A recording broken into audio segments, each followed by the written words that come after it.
It's a joy again to stand before you to share the word of God. మీతో పాటు కలిసి దేవుని యొక్క వాక్యాన్ని పంచుకోవడానికి నేను ఎంతగానో సంతోషిస్తున్నాను. I echo the words of Brother Vijay Kumar this morning in appreciating the singing team. I was so lifted up. మరి విజయ్ కుమార్ అంకుల్ చెప్పిన మాటలు నేను తిరిగి ఒక్కానిస్తున్నాను. మరి మన యవనస్తులు పాడిన పాట ఎంతో మధురంగా ఉంది. I never take the singing part easily because a lot of effort, a lot of hard work and time goes into all this. నేను ఎప్పుడు పాటలు పాడడాన్ని అంత ఈజీగా తీసుకోను, ఎందుకంటే పాటలు పాడడానికి ఎంతో తరబీతు తర్వాత ప్రిపరేషన్ అవసరం. And not only that, I also again appreciate all the teachers, and we did that for the teachers in the schools and colleges. But I also want to take this time to appreciate and bless the teachers of the Word of God here. మరి ఉపాధ్యాయులను కూడా మరి ఈ ఉపాధ్యాయ దినోత్సవ సందర్భంగా వారిని నేను అభినందిస్తున్నాను. అంత మాత్రమే కాదు కానీ దేవుని వాక్యం బోధిస్తున్న బోధకులను కూడా నేను అభినందిస్తున్నాను. You know, those who preach and teach also put in a lot of effort, spend time in preparation and prayer. ప్రసంగించేవారు తర్వాత బోధించేవారు మరి చాలా సమయం గడిపి ప్రిపేర్ అయ్యి మరి బోధ చేస్తారు.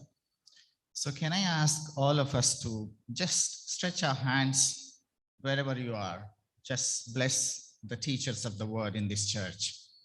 So మీరు ఎక్కడ ఉన్నప్పటికీ మీ యొక్క just stretch and just in your hearts just bless them. ముందుకు చాచి మరి ఆశీర్వదించాల్సిందిగా. Thank you. Now I want to ask one question before I start my sermon this morning. So ప్రారంభించక ముందు ఒక ప్రశ్న మిమ్మల్ని అడగాలని నేను ఆశిస్తున్నాను. When you entered this hall this morning, how many of you had your temperature check? ఈ హాల్లోకి ప్రవేశించక ముందు ఎంతమంది అక్కడ టెంపరేచర్ చెక్ చేస్తున్నారు? Keep it up. Okay, at least 99% looks like your hands are up. And how many of you have used that sanitizer to sanitize your hands? ఎంతమంది మరి sanitiser ని వాడారు? So many of you. And I see most of you with your masks. మీరందరినీ మరి most of you చాలా మంది మాస్క్లు వేసుకోవడం చూస్తున్నాను. And I'm sure most of you also have had your vaccinations. మీరందరూ మరి చాలా మంది మీలో వ్యాక్సిన్ వేసుకున్నారని నేను అనుకుంటున్నాను. And we also have the social distancing, physical distancing. మరి భౌతిక దూరాన్ని కూడా మనము మెయింటైన్ చేస్తున్నాం. Come on, you must be wondering what this person is saying. We have been doing this for more than 1.5 years already. ఏం చెప్తున్నారబ్బా, మళ్ళీ ఇదే చెప్తున్నారు, ఒక సంవత్సరం అయిపోయింది అని అనుకుంటున్నారా మీరు? Now we do all this to take care of our physical health. ఇవన్నీ మనము మన శరీరం లేకపోతే మన ఆరోగ్యం కోసం తీసుకున్న జాగ్రత్తలు. We are extremely careful in protecting our own health and the health of our own dear ones around us. So మనం ఆరోగ్యం కాపాడుకోవడానికి మనం ఎన్నో జాగ్రత్తలు తీసుకుంటాం. And not only this one, just related to the COVID-19, but also all the other aspects of our physical health. మరి COVID-19 నేపథ్యంలోనే కాకుండా మిగతా ఆరోగ్యాల కోసం మిగతా అలవాట్లు కూడా మనం ఎన్నో జాగ్రత్తలు మనం తీసుకుంటాం. So to keep ourselves physically fit, we do medical checkups, we do our medication, we do our exercises and whatnot. There are a number of things that we pay attention to, and we are very careful to do all those things. మనము ఆరోగ్యంగా ఉండడానికి ఎన్నో పనులు చేస్తుంటాం. మరి annual checkups అని, లేకపోతే exercises అని, లేకపోతే డైట్ మెయింటైన్ చేయడం అని. సో ఇవన్నీ జాగ్రత్తలు మనం తీసుకుంటాం మన ఆరోగ్యం కోసం. Now my question is, what do we do to take care of our spiritual health? నా ప్రశ్న ఏంటంటే, మన ఆత్మీయ జీవితం, ఆత్మీయ ఆరోగ్యం కోసం మనం ఏ పనులు చేస్తున్నాం? Now, we who pay so much attention to our physical health and to keep it fit and healthy, those things that we do, the amount that we spend, the time that we spend, the money that we spend, and the thinking that goes into it, the facilities that we have are so many. Right? ఆరోగ్యం కోసం మనం ఎన్నో డబ్బులు వెచ్చిస్తాం, సమయం వెచ్చిస్తాం, దానికి ఒక strategy ఆలోచిస్తాం, ఎలా ఉండాలని ఎంతో ప్రయాసతో మరి ఆరోగ్యం కాపాడుకోవాలని అనుకుంటాం. Now this is all for a span of 50 years, 60 years, 70 years, 80 years max. So ఇదంతా ఒక 60, 50, 60, 70, 80 సంవత్సరాల వయో పరిమితి. Now that's not to say you have to finish by 80, you can go 100 and plus as well.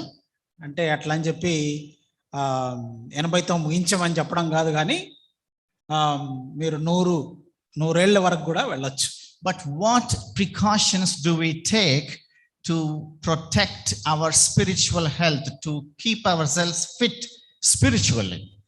మరి ఆత్మీయంగా మనము పరిపూర్ణంగా ఉండడానికి, సరిగ్గా ఉండడానికి ఏ జాగ్రత్తలు, ఏ అలవాట్లు మనం? Now that is going to be for eternity. You can't even count the number of years that you're going to be there. There is no beginning, there is no end. అది నిత్యత్వంలోకి వెళ్తుంది, దానికి ఆరంభము లేకపోతే ముగింపు అని లేదు. Now to get into that spiritual, that eternal life, eternity with the Lord, what spiritual precautions that we take on this earth? దేవునితో పాటు నిత్యత్వంలో ఉండడానికి ఈ జీవితంలో మనము ఏ జాగ్రత్తలు తీసుకోవాలి? Now my question is, do we really see that as an important aspect in our lives, in our daily lives? మనం అది నిజంగా ఈ విషయం ప్రాముఖ్యమైంది, అతి ప్రాముఖ్యం నా జీవితంలో అని మనం తలస్తామా? As followers of Christ, as believers in Christ, it's utmost important for us to pay attention to our spiritual health. మరి క్రీస్తు శిష్యులుగా, క్రీస్తును వెంబడించే వారంగా మనము మన ఆత్మీయ జీవితం నిమిత్తము చాలా జాగ్రత్తలు తీసుకోవాల్సిన అవసరం ఉంది. And we cannot be sickly believers. మనము రోగగ్రస్తులమైన విశ్వాసుల్లాగా ఉండొద్దు. It is okay to have some illness at times physically, but then spiritually you are expected to be healthy. మరి భౌతికంగా మనకు కొన్నిసార్లు కొన్ని రోగం లేకపోతే ఏదైనా వ్యాధి రావచ్చు, కానీ ఆత్మీయ జీవితానికి వస్తే we cannot afford that. మనం దాన్ని, because that is the matter of eternity. ఎందుకంటే ఇది నిత్యత్వమైన విషయం, and it matters most, and తర్వాత చాలా ప్రాముఖ్యమైనది కూడా. So for that, I mean, let us spend next few minutes to see what precautions do we need to take to keep ourselves spiritually fit and healthy. మరి మన ముందున్న ఈ కొద్ది సమయాన్ని మనం ఈ విషయాల గురించి ఆలోచిస్తూ ఏ జాగ్రత్తలు మనం తీసుకోవాలి ఆత్మీయ జీవితం నిమిత్తమై. I would draw your attention to a very, very familiar passage from John's Gospel chapter 15. మరి మీకందరికి తెలిసిన పరిచయమైన వాక్య భాగము యోహాను సువార్త 15వ అధ్యాయం వైపు మీ గమనను we will read verses 1 to 8. మరి మొదటి 8 వచనాలు మనము చదువుకుందాం. I will ask brother to read it in Telugu, and those of you who have English Bibles, please do follow.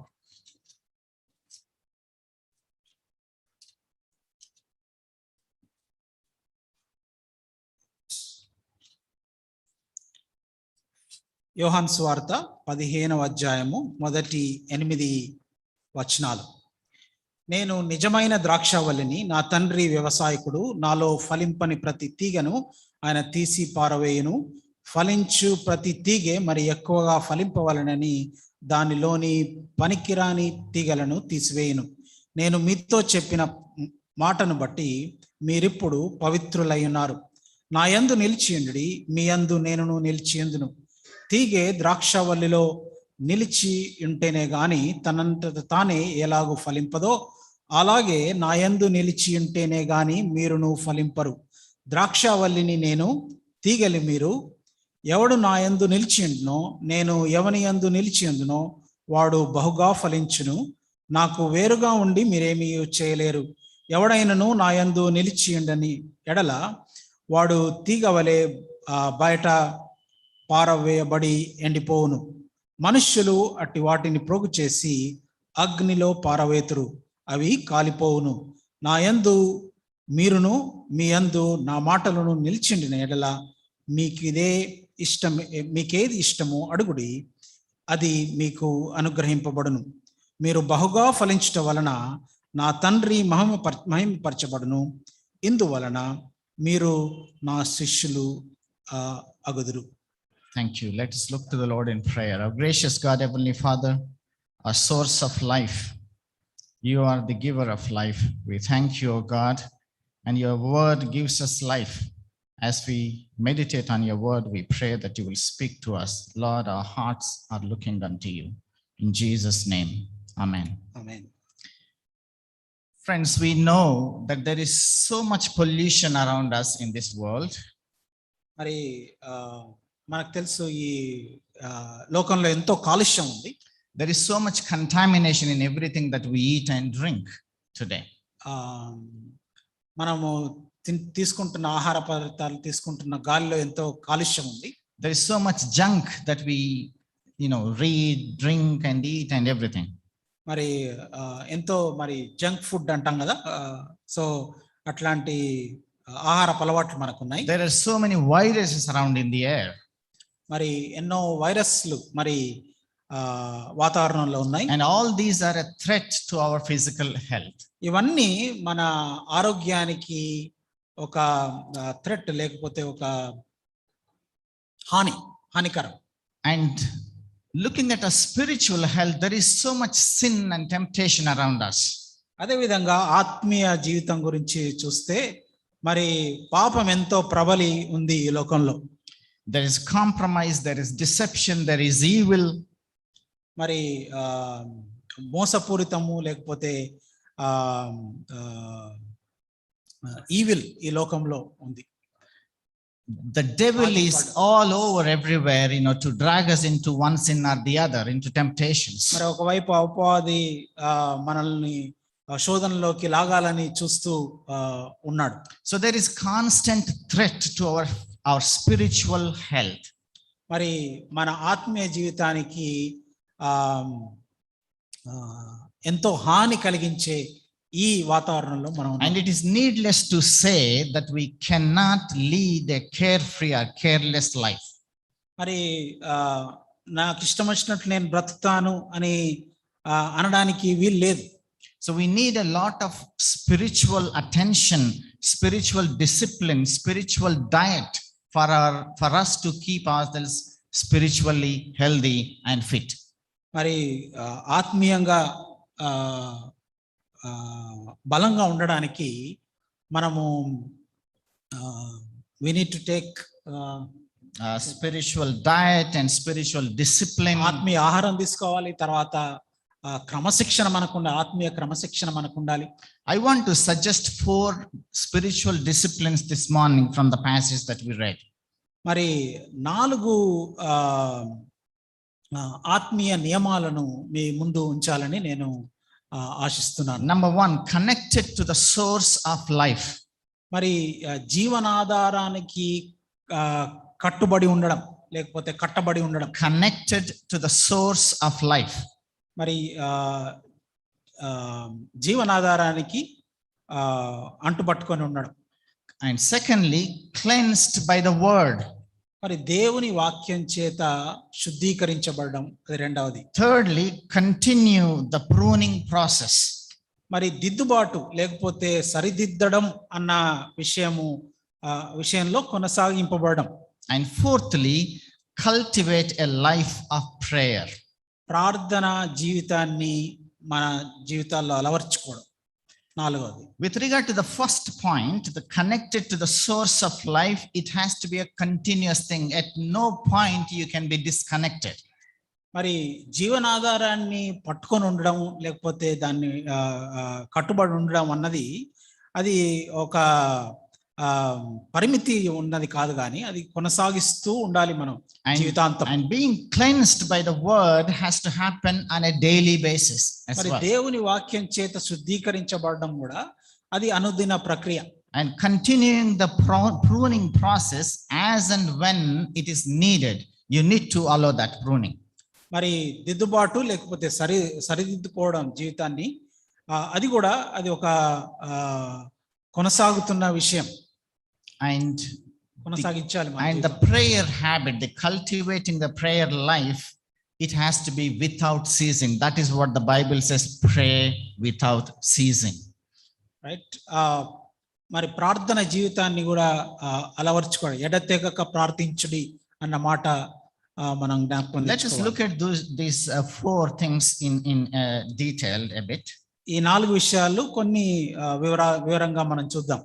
If you look at being connected to the source of life, which is Christ himself, మరి జీవనాధారము లేకపోతే వెలుగుకు మనము అంటుపట్టుకొని ఉండాలి అని అంటే అది యేసు ప్రభువే ఆ యొక్క వెలుగుకు మూలం. verse 4 says, abide in me and I in you. మరి verse 4 says, abide in me and I in you.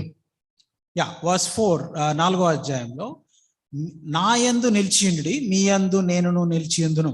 As the branch cannot bear fruit by itself unless it abides in the vine, neither can you unless you abide in me. తీగె ద్రాక్షావల్లిలో నిలిచి ఉంటేనే గాని తనంత తానే ఎలాగూ ఫలింపదో.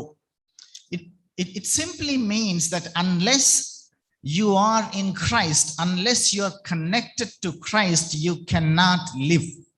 నీవు యేసు ప్రభుతో సహవాసము కలిగి ఉంటే తప్ప నీవు ఈ యొక్క ఆత్మీయ జీవితాన్ని కొనసాగించలేవు. It's interesting, if you read first 10 verses, the word abide is found about 10 times. నాలో నిలిచియుండుడి అనే మాట 10 సార్లు ఈ వాక్య భాగంలో కనిపిస్తుంది. In the first 10 verses, 10 times.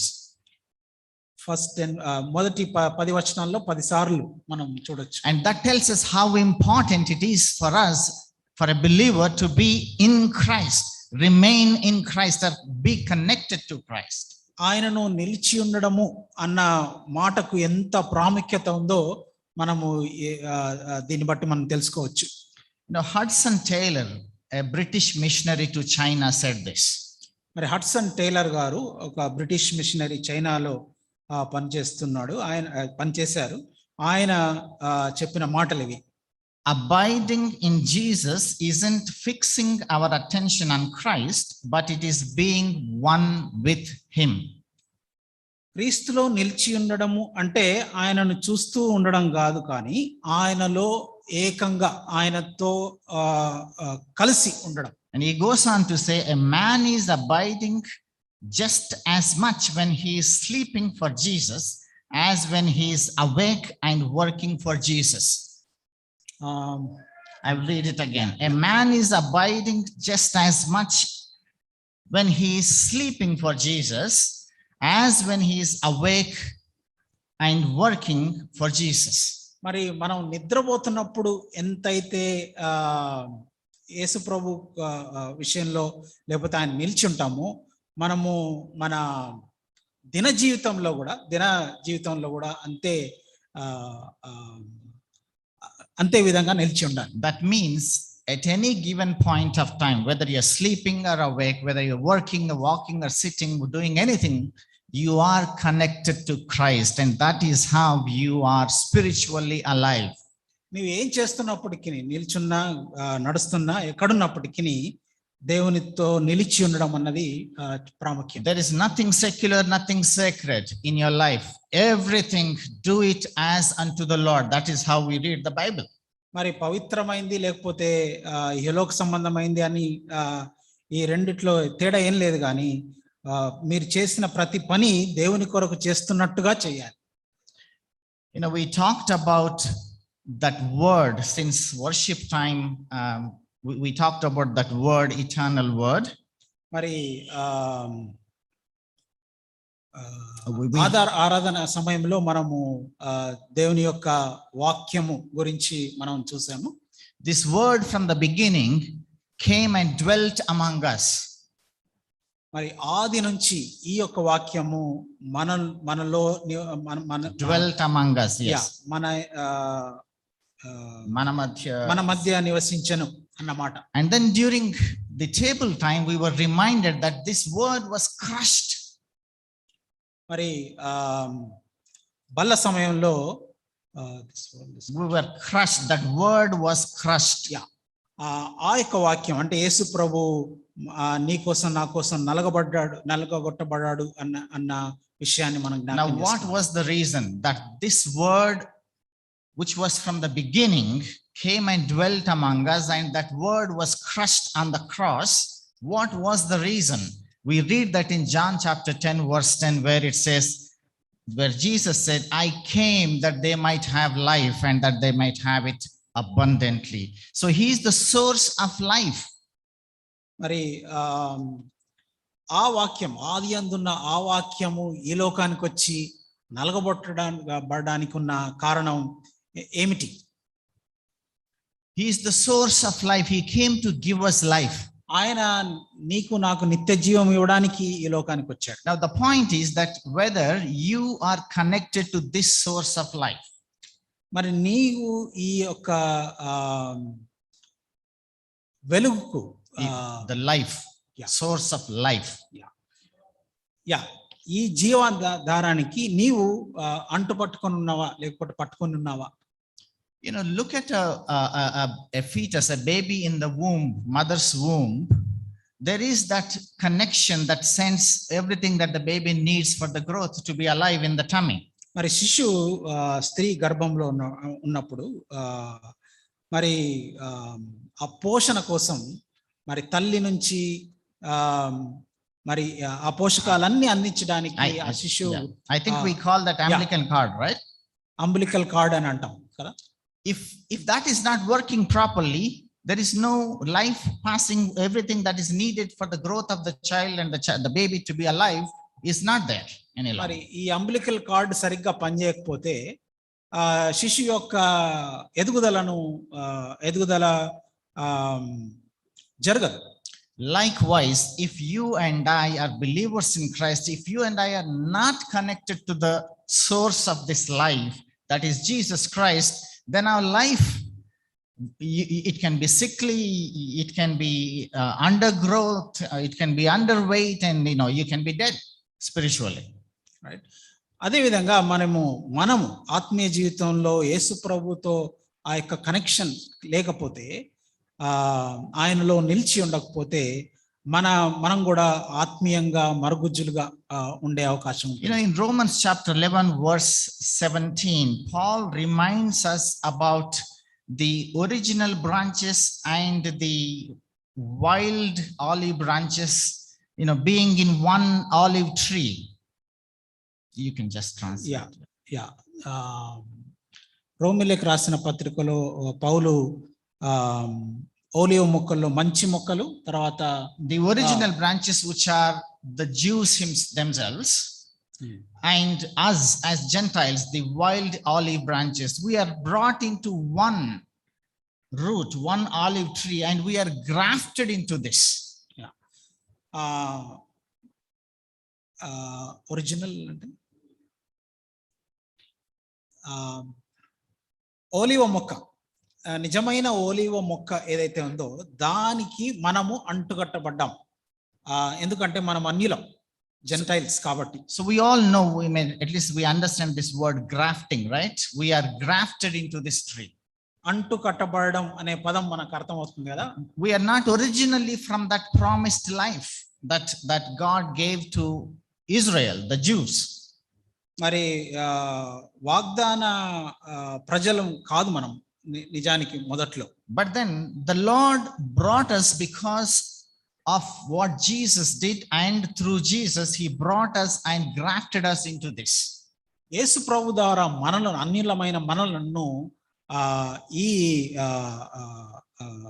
ఈ కొమ్మలోనికి మనని అంటూ పెట్టాడు. And the point that I want to remind you here is that the purpose of God bringing us and grafting us into this is to become partakers of the root and the fatness of the olive tree.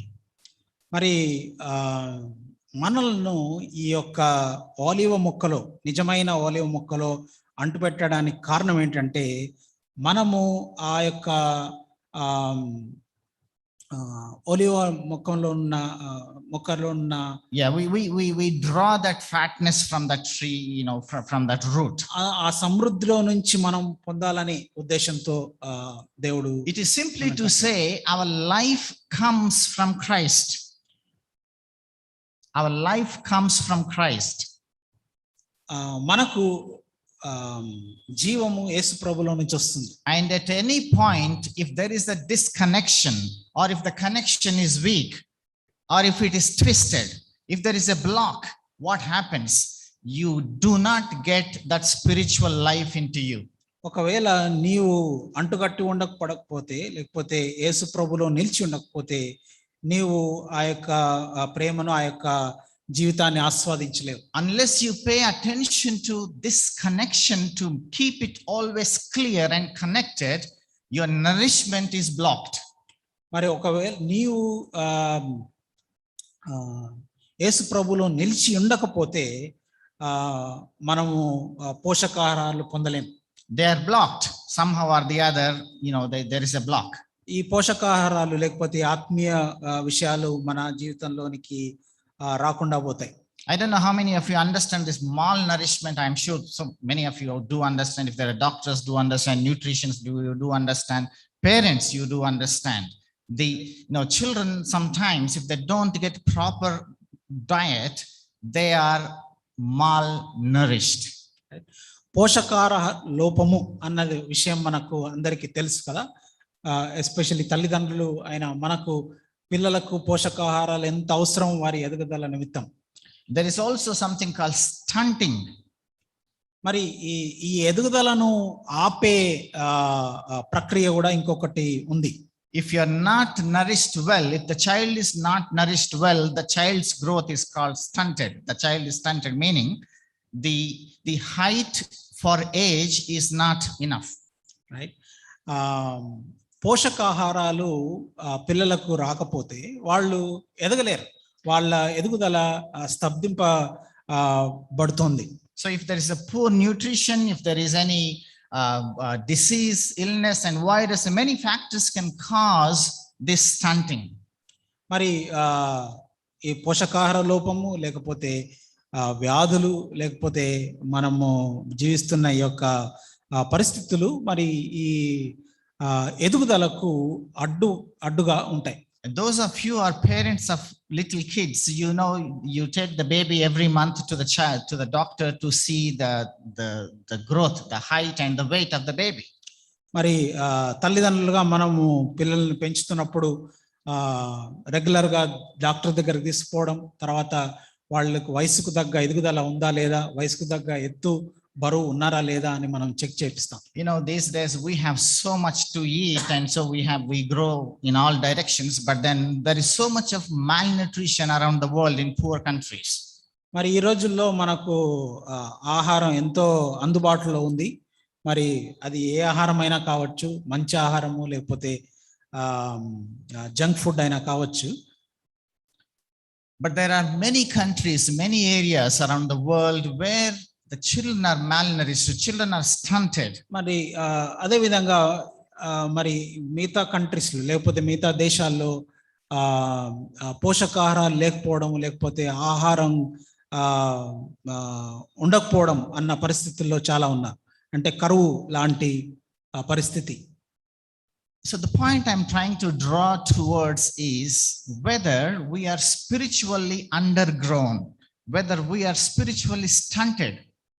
మరి ఈ సమయమందు నేను మన గమనంలోనికి తీసుకురావాలని ఆలోచిస్తున్నా అంటే ఆత్మీయంగా మనం ఎదగకుండా ఏదైనా అడ్డుబండగా ఉందా?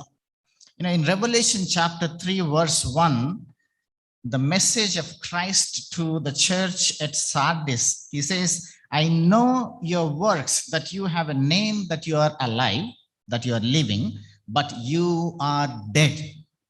సార్తీస్లో ఉన్న సంఘపు దూతకు ఇలాగు రాయము, 7 నక్షత్రములు దేవుని 7 ఆత్మలు గలవాడు చెప్పు సంగతులు ఏవని. Is that what I'm reading? Chapter 3 verse 1. Verse 1, right? Yeah. Sorry, I think I made, it's not the right one. Yeah. You just translate. Christ says to the church at Sardis, he said, you have a name that you are living, but you are dead. నీవు జీవిస్తున్నవాడవే అని నీకు పేరుంది, కానీ నిజానికి నీవు మృతుడవే. At times we might look all right, green, sitting here, but then maybe spiritually there is some problem in you.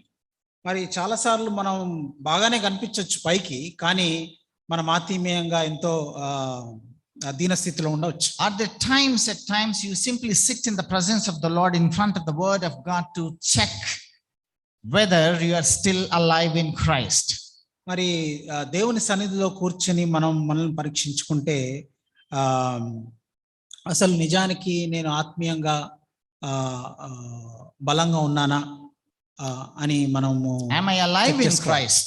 నేను క్రీస్తులో బ్రతికే ఉన్నానా? Am I stunted? Is my growth well? మరి నా యొక్క ఎదుగుదల స్తబ్దించబడ్డదా, లేకపోతే అడ్డంగా ఏదైనా ఉందా నా ఎదుగుదల? If the baby is 3 months old, the doctor knows how much to have the weight and the height. మరి శిశువు 3 నెలలు ఉన్నప్పుడు డాక్టర్ గారికి తెలుసు, అంటే ఎంత బరువు ఉండాలో, ఎంత పొడవు ఉండాలో, ఆ విషయాలు డాక్టర్ తెలుసు. And if you are a believer for 10 years, 20 years, 30 years, 50 years, is your growth in proportion to that age in Christ? మరి నీ విశ్వాస జీవితము 10 సంవత్సరాలు, 20 సంవత్సరాలు, 30 సంవత్సరాలు ఉన్నప్పుడు మరి ఆ సమయానికి తగ్గట్టుగా నీ యొక్క ఆత్మీయ ఎదుగుదల ఉందా? Christ says, you abide in me and I in you. మరి నీవు నాలో నిలిచి ఉంటే నేను నీలో నిలిచి ఉంటానని యేసు ప్రభు చెప్తున్నాడు. The reason that is needed is because you have to draw your strength, your life from Jesus. Only then you can live spiritually. You can be healthy spiritually.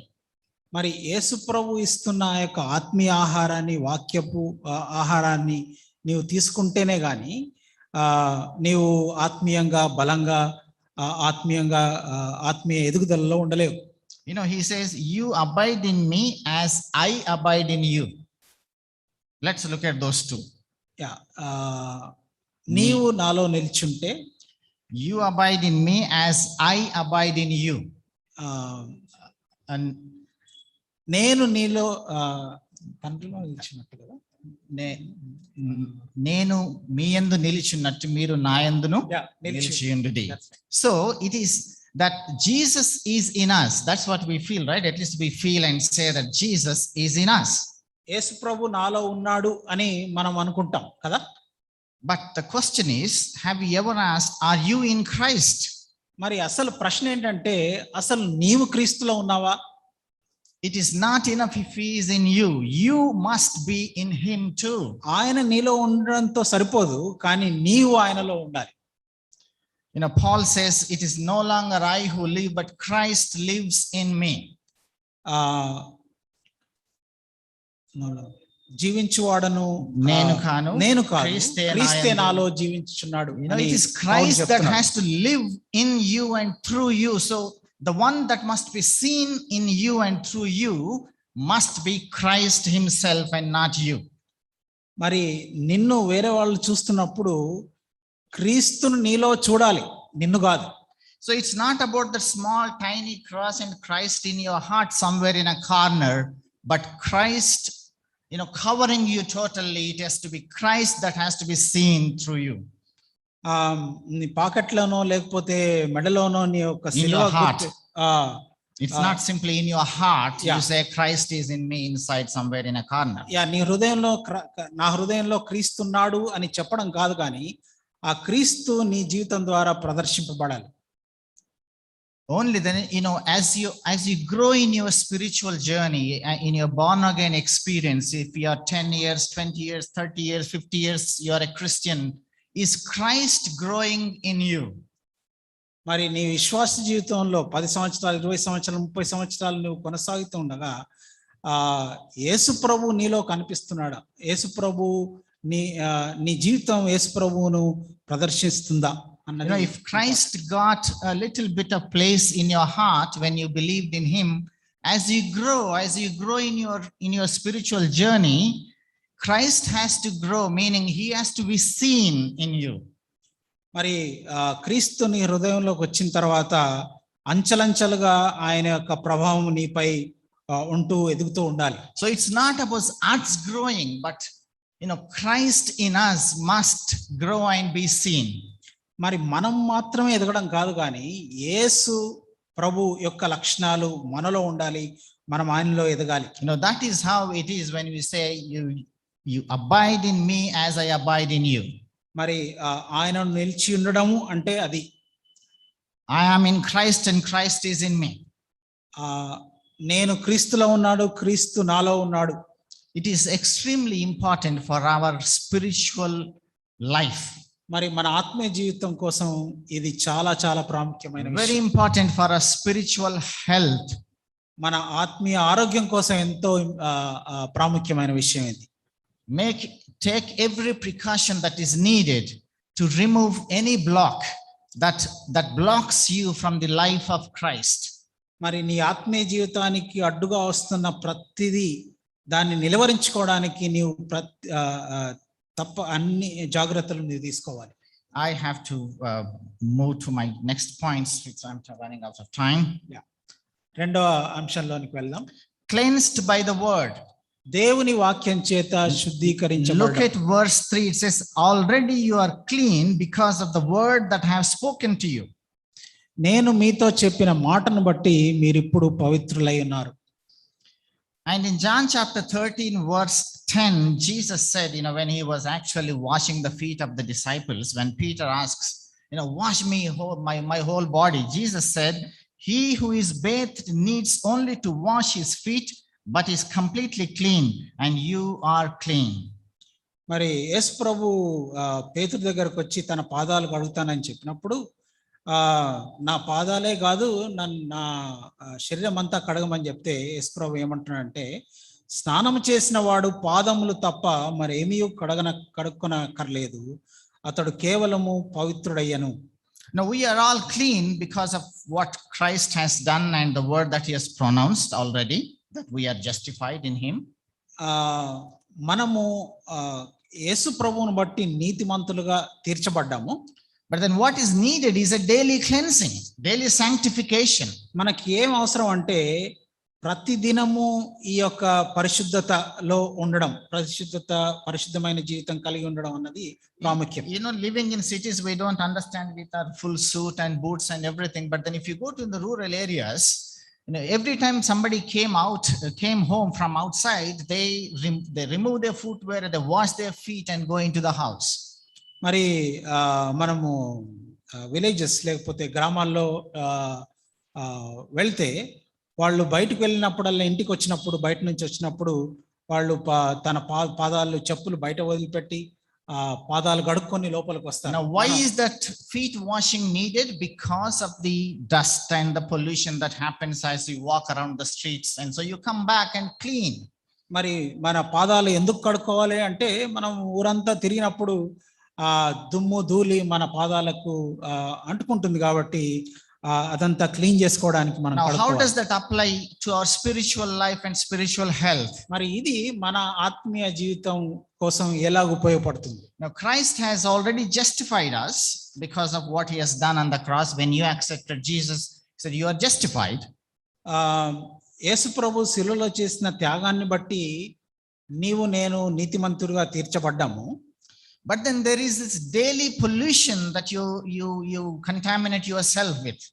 కానీ ఈ అనుదిన జీవితంలో ఈ ఎన్నో ప్రభావాలను బట్టి మనము కలుషితం చెందుతాం. Jeremiah chapter 17 verse 9 says, "The heart is deceitful above all things and desperately wicked. Who can know it?" హృదయము ఘోరమైన వ్యాధి గలది, దాన్ని గ్రహించగలవాడు ఎవరు అని ఆ దేవుని వాక్యం చెప్తుంది. That's about the heart. అది హృదయం గురించిన మాట. James chapter 3 verse 6 talks about tongue. మరి యాకోబు రాసిన పత్రిక chapter 3 verse 6. 3వ అధ్యాయము 6వ వచనంలో మరి నాలుక గురించి The tongue is a fire, a world of iniquity. The tongue is so set among our members that it defiles the whole body. మరి ఈ నాలుక మన శరీరాన్ని అంతా కలుషితం చేస్తుంది అని దేవుని వాక్యం చెప్తుంది. It's a world of iniquity, and where is it? It's right in your mouth. మరి iniquity పాపం, దోషం, పాపం. సో మనము పాపంతో నిండిన ఈ లోకంలో ఉన్నాం. The tongue is full of iniquity. It's a world of iniquity. The tongue is considered as spoken as it is a world of iniquity and right inside of you. ఈ నాలుకలో ఎంతో కలుషితము ఉంది అని దేవుని వాక్యం చెప్తుంది. I'm sure some of you remember Pastor Bhaskara used to say the sin of seeing. మరి మన pastor Bhaskar Rao గారు చెప్పడం మీకు గుర్తే ఉంటుంది అనుకుంటాను. మరి చూపు ద్వారా మనం పాపం చేయడం. So your eyes are so deceptive. మన కళ్ళు ఎంతో మోసపరితమైనవి. They lust after so many things. మరి ఏదేదో కావాలి, కోరికలు కోరుతూ ఉంటుంది. So there is so much sin and pollution right inside of us. మరి మనలో ఎంతో కలుషితము మనలోనే ఉంది. So when the Bible says, who can know this heart which is so wicked? మరి దీన్ని గ్రహింపగలవాడు ఎవడు అని దేవుని వాక్యం చెప్తుంది. Hebrews chapter 4 verse 12, there is a solution. హెబ్రీయులకు రాసిన పత్రిక 4వ అధ్యాయంలో ఒక the solution దొరుకుతుంది మనకు. So it says the word of God is living and powerful and sharper than any two-edged sword, piercing even to the division of the soul and spirit and of joints and marrow, and is a discerner of the thoughts and intents of the heart. Verse 12. Chapter 4 verse 12. ఎందుకనగా దేవుని వాక్యము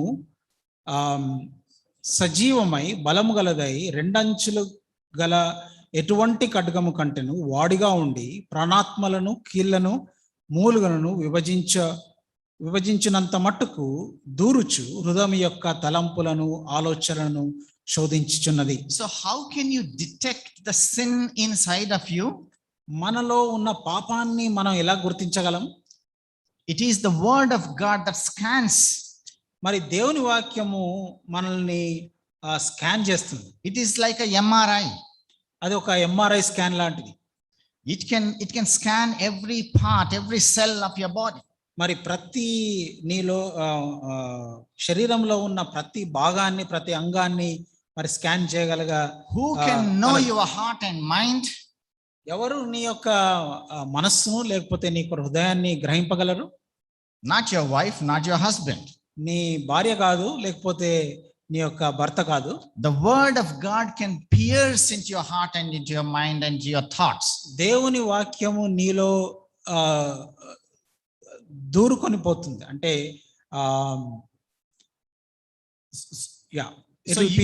So you have to come and soak yourselves in the word of God every day.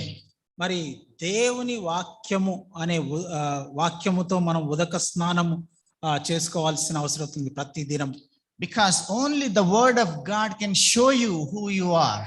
మరి దేవుని వాక్యమే నీవు ఎవరు అన్న విషయాన్ని నిన్ను ఒక అద్దం వలె చూపించగలదు. And then you can surrender yourselves to the Holy Spirit for sanctification, for cleansing, daily cleansing. మరి అప్పుడు దేవుని వాక్యము నీవు ఎవరు నీ నీ యొక్క పాపపు స్థితి నీ స్థితిని చూపించినప్పుడు నీవు పరిశుద్ధాత్మ దేవునికి నిన్ను నీవు In సమర్పించుకోవాలి. John chapter 17, verse 17, what we know as the Christ's high priestly prayer, మరి యోహాను సువార్త 17వ అధ్యాయంలో మనము ప్రధాన యాజకుని verse Ah. 17. Yeah. He says, Jesus is praying to the Father for his disciples. John chapter 17, verse 17. He says, sanctify them by your truth. And he goes on to say, your word is truth. సత్యమందు వారిని ప్రతిష్ఠ చేయము నీ వాక్యమే సత్యము. Yeah, so sanctifying, being sanctified, being cleansed by the word of God. And what is that word? The word we have seen. The word is Christ himself. Right. దేవుని వాక్యం ద్వారా మనము పరిశుద్ధపరచబడడం లేకపోతే శుద్ధీకరించబడడం. ఆ వాక్యం ఎవరు అంటే యేసు ప్రభువే ఆ వాక్యం. So when we see John chapter 15, verse 3, when Jesus says, you are already clean, but because of the word that I have spoken to you, in a sense, there are two ways of it. One, you are already clean because of what he has pronounced over you, that you are justified. మరి దేవుని వాక్య ప్రకారం నీవు యేసు ప్రభువుని అంగీకరించినప్పుడు నీవు నీతిమంతుడిగా తీర్చబడ్డావు. But then the second aspect to it is that you do need this daily sanctification, and you have to come to the word of God to show you who you are truly that day, particular day. మరి ప్రతి దినము దేవుని వాక్యపు వెలుగులో నీ యొక్క జీవితాన్ని పరీక్షించుకుంటూ నీవు సరి చేసుకోవాల్సిన అవసరత ఎంతైనా ఉంది. I will move on to the third point. మూడవ అంశానికి మనం వెళ్దాం. Continue the pruning process. Continue the pruning process, the cutting. మరి దిద్దుపాటు లేకపోతే సరిదిద్దుకోవడం అనే ప్రక్రియ మనము అది జీవితాంతం కొనసాగించవలసిన అవసరం. This actually is if I have to use the కత్తిరించడం. కత్తిరించడం. You know, if you have seen the grape gardens, you will understand what they do. మరి గ్రేప్ గార్డెన్స్ లేకపోతే ద్రాక్ష తోటను మనం చూస్తే మనకు అర్థమవుతుంది. ప్రూనింగ్ అనే ప్రక్రియ అంటే కత్తిరించడం. Verse 2 says, every branch in me that does not bear fruit he takes away, and every branch that bears fruit he prunes.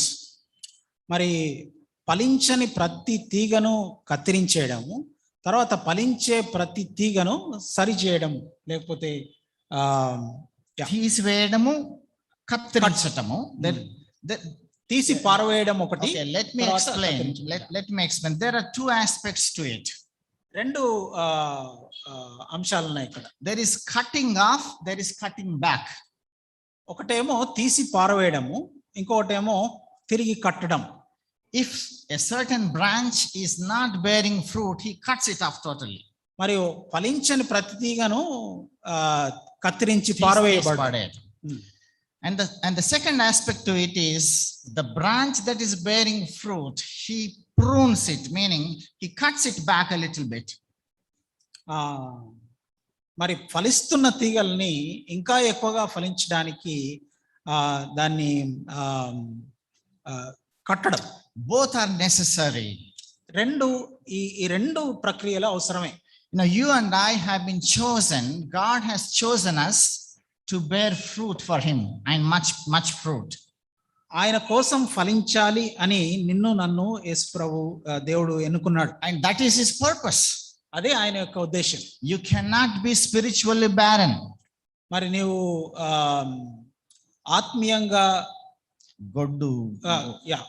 గొడ్డుతనం, ఆత్మీయ గొడ్డుతనంలో ఉండకూడదు. You have to bear fruit. నీవు ఫలించాలి. And this is not simply soul winning, but also your personal Christian qualities, the qualities of Christ being shown in you. మరి ఆత్మల సంపాదన మాత్రమే కాదు కానీ నీ జీవితంలో కూడా నీ యొక్క ఆత్మీయ జీవితం నీలో కనిపించాలి. We have both the provision and pruning in our Christian life for our growth. మరి God's provision and God's pruning, both are there.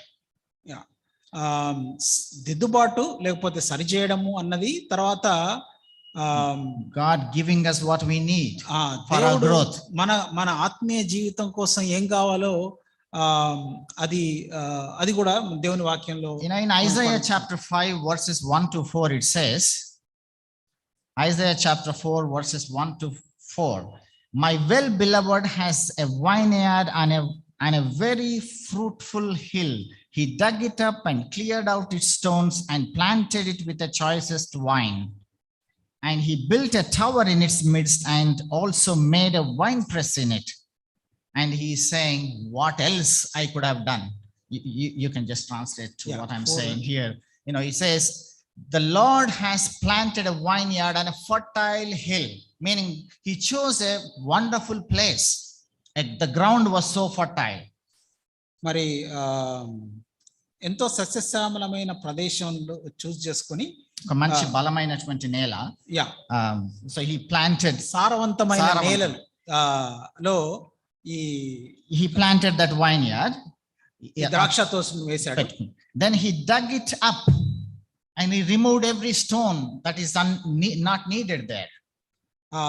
దాన్ని దున్ని మరి అక్కడకున్న కలుపు ముక్కలు అవన్నీ తీసివేసి and he planted a choicest wine, meaning he brought the nice plants, very good breed, and then he planted choicest wine, the best ones. So శ్రేష్టమైన మొక్కను అక్కడ నాటాడు. And he says, what else I could have done for it? మరి ఇంతకంటే నేనేం చేయాలి? I have done everything that is needed for fruit bearing. మరి ఆ చెట్టు ఫలం ఫలించడానికి నేను చేయవలసిందంతా చేశాను. Now the problem was when he went back to see the fruit, and that there was no good fruit, but it only brought forth wild grapes. మరి తోట యజమాని మరి వెళ్ళి చూస్తే ఫలం లేదు అక్కడ. It was a bad fruit, the wild fruit. Car ద్రాక్ష ఉంది. Right. And you and I have been brought into this church where I have heard several preachers saying, the guest speakers preaching, there is so much of word being given in this church. మరి మన సంఘానికి వస్తున్న preachers చాలా మంది చెప్తున్నారు కదా, దేవుని వాక్యం ఎంతగానో విత్తబడుతుంది ఈ సంఘంలో అని. There is so much being given to each of us. మరి ఎంతో నీకు నాకు ఇవ్వబడుతుంది దేవుని వాక్య బోధన. What kind of fruit am I bringing out? మరి ఈ వాక్య బోధన వింటూ ఎలాంటి ఫలము నా జీవితంలో నేను ఫలిస్తున్నాను? God is doing everything he should do for our growth. దేవుడు నా ఎదుగుదల కోసం ఏం చేయాలో అదంతా చేస్తున్నాడు. He is giving us everything that is needed for our spiritually being healthy. మనం ఆత్మీయంగా ఆరోగ్యంగా ఉండడానికి చేయవలసిందంతా చేస్తున్నాడు. But what am I doing? మరి నేనేం చేస్తున్నాను? And at times with this as I mentioned, for us to bear fruit, there is this provision, but there is also this pruning. మరి మనం ఫలించడానికి దేవుని యొక్క వాక్యంలో ఎదుగుతూ ఈ యొక్క రిసోర్సెస్ ను వాడుకుంటూ, and that pruning, you need to allow God to prune you. దేవుడు నీ జీవితాన్ని సరి చేసుకోవడానికి కూడా నీవు అవకాశం ఇవ్వాలి. If pruning is needed, you have to allow the surgeon to prune, cut. మరి నీ జీవితంలో దిద్దుబాటు లేకపోతే సర్దుబాటు ఏదైనా కావాలి అని అనుకుంటే నీవు దేవుణ్ణి అనుమతించాలి. ఆ సరిదిద్దడానికి దేవుని అనుమతించాలి. Cutting is never without a pain. మరి మనము కత్తిరిస్తున్నప్పుడు మరి నొప్పి లేకుండా మనం కత్తిరించలేం. Cutting is never without a bloodshed. Maybe there is bleeding. మరి రక్తము కారకుండా మరి దాన్ని కత్తిరించడం అసాధ్యం. If the doctor has found something in your body that is not supposed to be there, మరి మన శరీరంలో ఉండకూడని విషయం ఏదైనా ఉంటే what do? We go and lie down on the doctor's operation table. మరి మనం ఎవరి దగ్గరికి వెళ్తాం? మన శస్త్రచికిత్స కోసం డాక్టర్ దగ్గరికి వెళ్తాం. And you simply put yourselves into the hands of the surgeon. మరి with full trust. మరి డాక్టర్ను మనం నమ్మి మరి ఆ ఆపరేషన్ టేబుల్లో ఆపరేషన్ చేయడానికి ఆయనకు అనుమతిస్తాం. And you trust him so much, you allow him to remove anything that is not needed in your body, which is causing infection, which is causing pain, which is blocking the growth. మరి నీ యొక్క ఆ యొక్క foreign body లేకపోతే అవసరం లేని విషయాన్ని doctor cut చేయడానికి నువ్వు ఆయన నమ్మి దాన్ని తీసివేయడానికి నువ్వు అనుమతిస్తావు. దాని ద్వారా నీకు ఎదుగుదల కలుగుతుంది, నీ స్వస్థత కలుగుతుంది. Look at the problem of the cancer in someone's body. మరి ఒకవేళ క్యాన్సర్ విషయం మనం చూస్తే, if there is a radiation therapy that is needed, మరి ఒక రేడియేషన్ థెరపీ అవసరం అయితే, the doctor knows where to have that radiation, how long to have it, how many sittings that you should go. మరి ఆ radiation ఎంత సమయం ఇవ్వాలి, ఎంత కాలం ఇవ్వాలి అన్న విషయాలన్నీ doctor నిర్ణయిస్తాడు. We don't have to worry about it because the doctor knows how much to give, how long to give it. మరి డాక్టర్కి ఈ విషయాలన్నీ తెలుసు కాబట్టి మనం వాటి గురించి ఆలోచించాల్సిన అవసరం లేదు. And the doctor knows what to remove from your body. మరి డాక్టర్కు నీ శరీరంలో నుంచి ఏ భాగాలు తీసివేయాలో తనకు తెలుసు. Likewise, our God knows what to remove from our body, from our spiritual, from our lives. అదే విధంగా దేవుడు మన ఆత్మీయ నిమిత్తమై మనకి ఏది అవసరమో ఏది కాదో ఆయనకు తెలుసు కనుక and God knows how long to allow you to go through a particular pain. మరి దేవునికి తెలుసు నిన్ను ఎంత కాలము నీవు అనుభవిస్తున్న శ్రమలో ఉంచాలి అని. If the pain is needed, if a disease is needed, if a loss is needed, God allows it into your lives. మరి ఒకవేళ నీ జీవితంలో ఒక శ్రమ నీకు అనుమతించాలంటే దేవునికి తెలుసు కాబట్టి అది ఎంత కాలం ఉండాలో ఆయన నిర్ణయిస్తాడు. If anything is blocking your spiritual growth, God is interested to remove it or to cut back. నీ ఆత్మీయ ఎదుగుదలను స్తంభింపజేసే ఏ పనైనా కానీ తీసివేయడానికి దేవుడు సిద్ధంగా ఉన్నాడు. Would you allow it? మరి నీవు దేవుణ్ణి అనుమతిస్తావా ఆ విషయాన్ని? Do you happily without grumbling allow God's pruning process, the purging process in your life? మరి సనగకుండా గొనకుండా దేవుడు నిన్ను సరిచేస్తున్నప్పుడు నేను సరి చేసుకుంటాను అనే ఆ యొక్క వైఖరి నీలో ఉందా? If you are concerned about your spiritual growth and bearing fruit for God, you should be willing to allow God to apply his scissors upon you. మరి ఆత్మీయంగా నీ జీవితంలో నీవు ఎదగాలి అని అనుకుంటే దేవుని ఏదైతే నీ జీవితంలో అవసరం లేదో అది తీసివేయడానికి దేవునికి అనుమతించాలి. You must simply without complaining and with full trust lie down on God's operation table. మరి పూర్తి నమ్మకంతో దేవుని యొక్క ఆపరేషన్ టేబుల్ పైన నీవు రావాలి. Only when God removes, only when God purges out and prunes what is not needed, then you can be spiritually healthy. He can remove all that blocks your spiritual growth. మరి నీ జీవితంలో ఏదైతే నీకు అవసరం లేదో అది తీసివేస్తేనే కానీ నీ ఆత్మీయ జీవితంలో ఎదుగుదల రాదు. My time is running out. I would like to stop there actually, leave my last point for some time later. So సమయము అధిగమించింది కాబట్టి 4వ పాయింట్ కి వెళ్దాం మనం. No, I will close it there. Yeah. Right. In closing, I just want to remind a few things. కొన్ని విషయాలు నేను గుర్తు చేయాలని ఆశపడుతున్నాను. For COVID-19, you have so many symptoms, correct? మరి కోవిడ్-19 ఇన్ఫెక్షన్ మనకు వస్తే ఎన్నో you see so many symptoms మనకు కనిపిస్తాయి కదా. That is when you assess, it could be this, it could be that. ఆ సిమ్టమ్స్ బట్టి నీవు ఈ కోవిడ్-19 నీకు ఉందా లేదా, మరి అది లేకపోతే ఇంకేదైనా ఉందా అని మనం. Likewise, for any other diseases also there are certain kinds of symptoms. So ప్రతి వ్యాధికి కూడా ఒక సిమ్టమ్ లేకపోతే అది మనకు కనిపిస్తుంది. If you are spiritually sick or stunted, నీవు ఆత్మీయంగా ఎదగకపోతే నీవు స్తంభించబడిపోతే, If your spiritual health is not right, నీ not యొక్క good, నీ యొక్క ఆత్మీయ జీవితం సరిగ్గా లేకపోతే what are the symptoms? మరి ఏ లక్షణాలు కనిపిస్తాయి? You need to check for these symptoms. ఆ లక్షణాలు మనం చెక్ చేసుకోవాల్సిన అవసరం. It's utmost important for every believer. ఇది చాలా ప్రాముఖ్యమైనది ప్రతి విశ్వాసి And it జీవితంలో. needs to be done daily. ఇది ప్రతి దినము చేయవలసిన ప్రక్రియ. Now we go to the hospitals for our annual health checkup. మనము హాస్పిటల్స్కి వెళ్తుంటాం కదా యాన్యువల్ చెకప్ కోసం. And sometimes in between as well for some others if there are symptoms. ఒక్కొక్కసారి మధ్యలో కూడా మనం వెళ్తాం. But what do you do for your spiritual health checkup?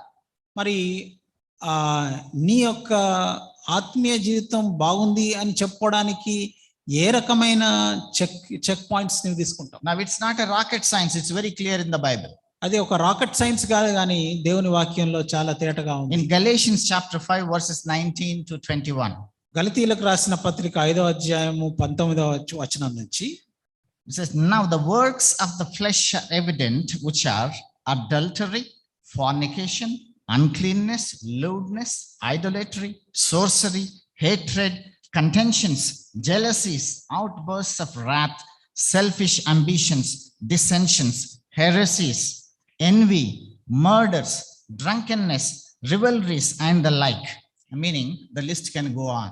శరీర కార్యములు స్పష్టమైనవి, అవయవనగా జారత్వము, అపవిత్రత, కాముకత్వము, విగ్రహారాధన, అభిచారము, ద్వేషములు, కలహములు, మత్సరములు, క్రోధములు, కక్షలు, భేదములు, మితములు, విమతములు, అసూయలు, మత్తతలు, అల్లరితో కూడిన ఆటపాటలు మొదలైనవి.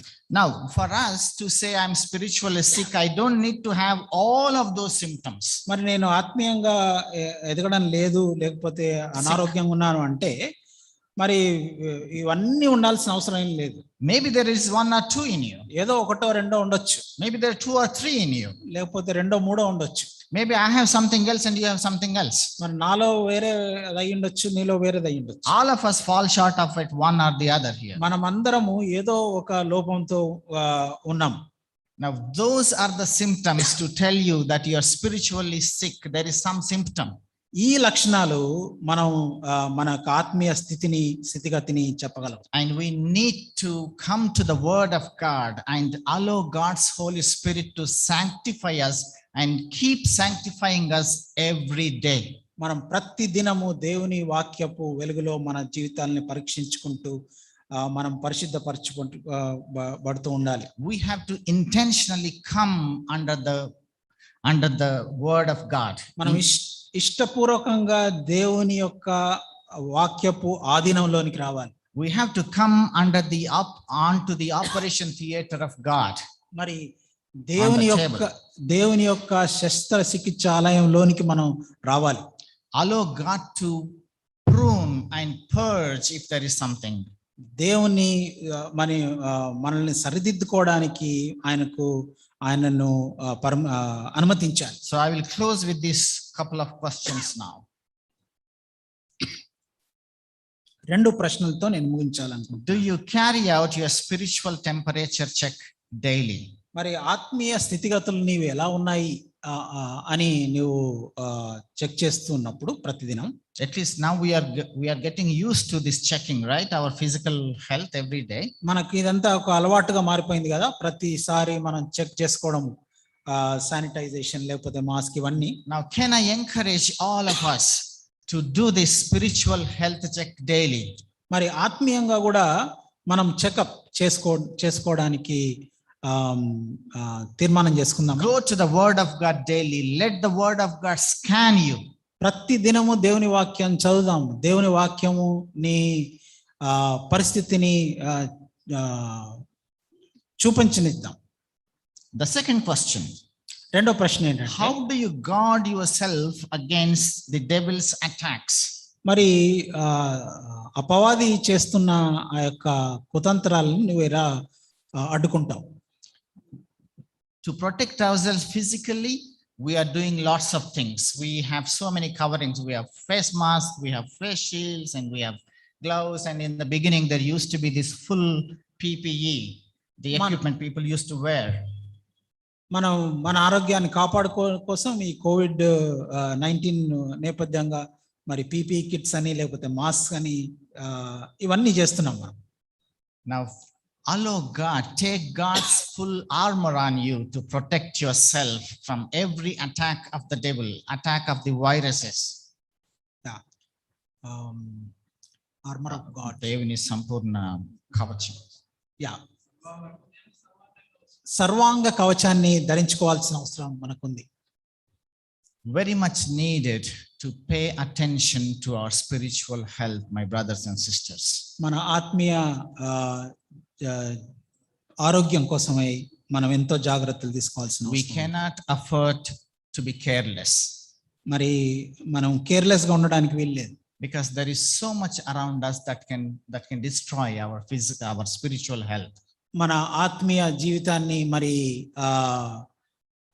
కలుషితం చేయడానికి ఎన్నో ప్రభావితాలు మనలో ఉన్నాయి. May the Lord help us to protect ourselves in our spiritual lives. మరి దేవుడు మన ఆత్మీయ జీవితాలను కట్టడానికి ఆయన మనల్ని ప్రొటెక్ట్ చేయను గాక. God bless you. Thank you.